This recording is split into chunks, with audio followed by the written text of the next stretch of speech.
আজ সকাল থেকে শরীরটা সেরকম ভালো লাগছিল না, সে কারণে আজ রান্নাটা একটু দেরিতেই বসিয়েছি। স্নানও আজ অনেকটা দেরিতে করেছি। আমার হাজব্যান্ডের যদিও আজ অফিস ছুটি, কিন্তু তাও ওকে একটু নিউ টাউনে যেতে হলো, আমাদের নতুন বাইকটা সার্ভিসিং রয়েছে। আর আমি রান্নাটা বসিয়ে দিয়েছি। আজ আলু মাখা আর ডাল ভাতই বানাবো, আর সাথে বানাবো একটু ওলের ভর্তা।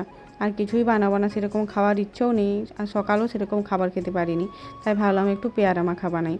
বাড়িতে কাসুন্দিও রয়েছে, কাসুন্দি দিয়ে পেয়ারা মাখাটা খেতে বেশ ভালো লাগে। আমরা যখন বাজারে পেয়ারা মাখা কিনে খাই তখন কিন্তু ওরা কাসুন্দির সাথে আরও অনেক কিছুই দেয়, ওটা খেতে কিন্তু দারুণ লাগে। তা আমি ভাবলাম আমিও একটু পেয়ারা মাখা বানাই। একটু লঙ্কার গুঁড়ো দিয়ে দিলাম, আর দিয়ে দিলাম অল্প একটু লবণ, আর দিয়ে দেবো একটু কাসুন্দি। কাসুন্দি বাড়িতে সবসময় আনা থাকে, কারণ মাঝে মধ্যেই চিকেন পকোড়া, চিকেন কাটলের এইসব আমি বাড়িতে বানাই, আর ওগুলোর সাথে কাসুন্দিটা খুব ভালো যায়। কাসুন্দি না থাকলে মনে হয় যেন কি একটা নেই যেন, সেই কারণে কাসুন্দি সবসময় এনে রাখি। আর পেয়ারা মাখাটা কিন্তু দারুণ হয়েছিল। ভাবলাম গাছগুলোতে একটু জল স্প্রে করে দিই, গাছের পাতাগুলো একদম শুকনো হয়ে গেছে।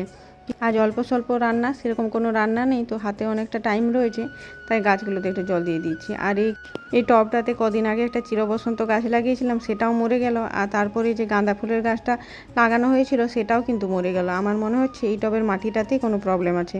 এই টবের মাটিটা চেঞ্জ করে তারপরেই এই টবটাতে গাছ বসাতে হবে, নয়তো সব গাছই মরে যাবে।